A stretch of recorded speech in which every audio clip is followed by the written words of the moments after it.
If you have spent much time online lately, like everyone else in lockdown, you have probably fallen down some strange COVID 19 rabbit holes. One word you might have seen is adrenochrome. It's popular with the conspiracy set. It makes you young or high or part of a satanic tribute before you become hypnotized by the swaths of Facebook comment threads. You should know how it got its mystical status. So now I will tell about where have I heard of adrenochrome. Aldous Huxley's 1954 essay, The Doors of Perception, written mostly about his experiences with mescaline, discusses the possibility that adrenochrome is a compound with similar effects to the psychedelic cactus. He has not taken it and doesn't know how one would obtain it, saying just that it's spontaneously produced by the human body. He describes it as a product of the decomposition of adrenaline, which is surprisingly correct. There is a brief mention of adrenochrome in the 1962 novel A Clockwork Orange, where it's an optional addition to the cocktail. Moloko Plus, but probably the most cited use of compound is in Hunter S. Thompson's Fear and Loathing in Las Vegas. It might be a novel, but many assumed it was a real thing that people really did.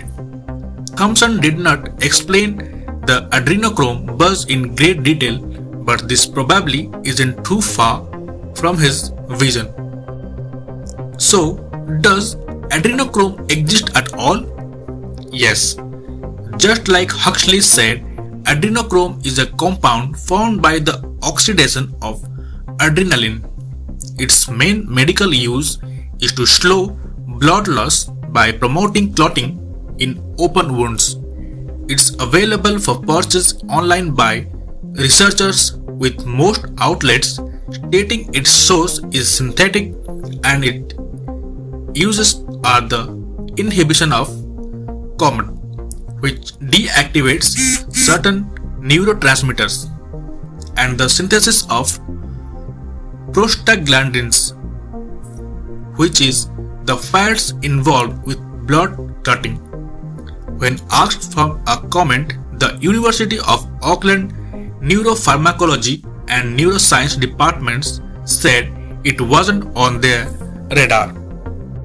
It's got a cool name and some medical uses, but by and large it's not a very exciting compound. Sorry. Is there a hallucinogenic drug called adrenochrome? In his 1973 book Legal Highs, Adam Gottlieb described adrenochrome as being physically stimulating and inducing a feeling of well-being, slight reduction of thought process. It's unknown whether he ever took the drug or if this was based on hearsay.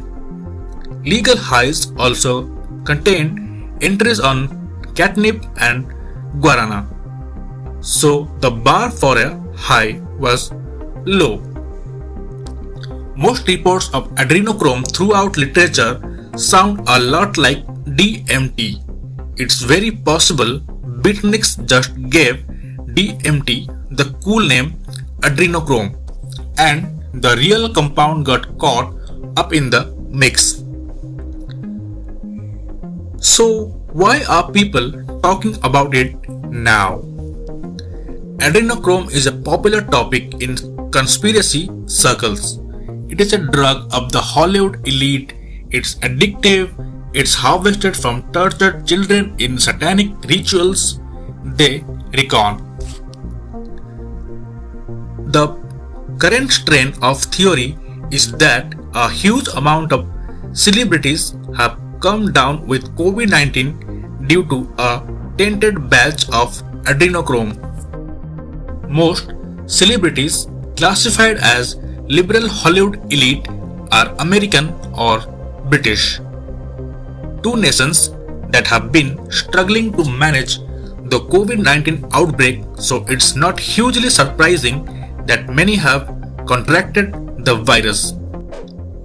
Adrenochrome harvesting, according to the conspiracies, is done by drinking blood, heart surgery, or tapping into brainstem. The adrenal glands are located above the kidneys, so that's probably where you really want to look. And why does anyone believe children are tortured to harvest adrenochrome? The blame must land on Hunter S. Thompson.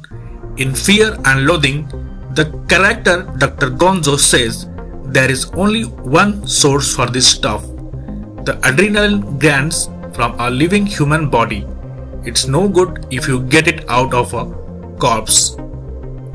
You would also argue that this conspiracy is weirdly similar to the plot of the film Monsters Inc.